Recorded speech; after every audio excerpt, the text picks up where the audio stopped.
পৃথিবীতে বিস্ময়ের শেষ নেই। বিশ্বের বিভিন্ন স্থানে ছড়িয়ে ছিটিয়ে আছে নানা বিস্ময়। তেমনই এক বিস্ময়কর স্থান হলো চীনের লাল সৈকত বা রেড বিচ।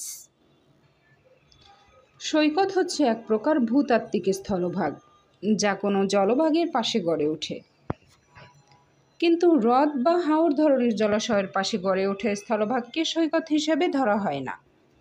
এটি শুধুমাত্র সমুদ্রের পার্শ্ববর্তী স্থলভাগের ক্ষেত্রে প্রযোজ্য। এটি সাধারণত আলগা জড়পদার্থ যেমন শিলা, নুড়ি, বালু, কাঁকর প্রভৃতি বস্তু দিয়ে তৈরি হয়।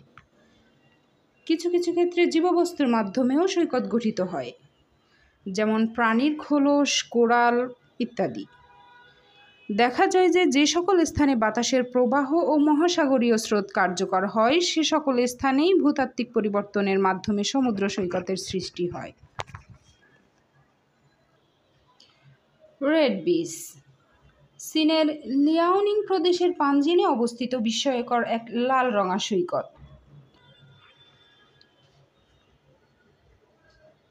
নাম রেড বিচ হলেও সেখানে বালু দেখতে পাওয়া যায় না, বরং এক প্রকার সামুদ্রিক শৈবালের রাজত্ব গড়ে উঠেছে সেখানে।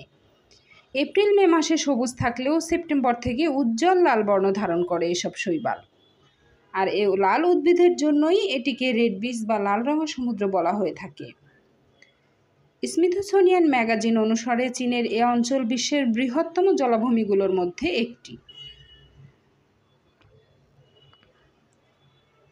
তবে সবসময় এ জলাভূমিতে লাল রঙের উপস্থিতি দেখা যায় না। শুধু বছরের একটি সময়েই এ সৌন্দর্য উপভোগ করতে পারেন পর্যটকরা, আর সেই সময়টি হলো সেপ্টেম্বর থেকে অক্টোবরের মাঝামাঝি। এ সময় টকটকে লাল রঙে পরিণত হয় বৃহত্তম এ জলাভূমি। সে সময় দূর থেকে দেখলে মনে হয় প্রকৃতি লাল গালিচা বিছিয়ে রেখেছে, আর এ সৌন্দর্যে বিমুগ্ধ হতেই বিশ্ববাসী ছুটে যান সেখানে। অন্য সময় সবুজ উদ্ভিদই দেখা যায় জলাভূমিটিতে। প্রকৃতিবিদদের মতে সিপুইড প্রজাতির উদ্ভিদ শরৎকালে হঠাৎ তাদের রং বদলায়। এর কারণ হলো এ উদ্ভিদ উচ্চমাত্রার লবণাক্ততা শোষণ করতে পারে। এ জলাভূমির আশেপাশের সমুদ্রের নোনা পানির কারণেই একসময় সবুজ রঙের সিপুইড উদ্ভিদ লাল রঙে পরিণত হয়। বসন্তে সিপুইড সবুজ হয়েই জন্মায়, তারপর গ্রীষ্ম থেকে এটি ধীরে ধীরে রং পরিবর্তন করে, অবশেষে শরতে টকটকে লাল বর্ণ ধারণ করে। সেখানকার সৌন্দর্য দেখতে প্রতি শরতে প্রচুর পর্যটক ভিড় করেন।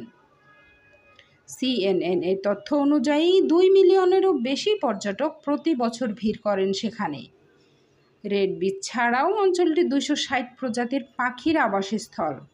এমনকি এ জলাভূমি ধান ও বাঁশের জন্যও বিখ্যাত। ট্রাভেল চায়না গাইড অনুসারে এই রেড বিচের সবচেয়ে সুন্দর দৃশ্য দেখার সেরা সময় হলো সেপ্টেম্বর থেকে অক্টোবরের মাঝামাঝি সময়ে। আপনি যদি খুব তাড়াতাড়ি যান তাহলে সিপুইড ততটা লাল হবে না, আবার বেশি দেরি করে গেলে এই উদ্ভিদগুলো মরে যেতে পারে।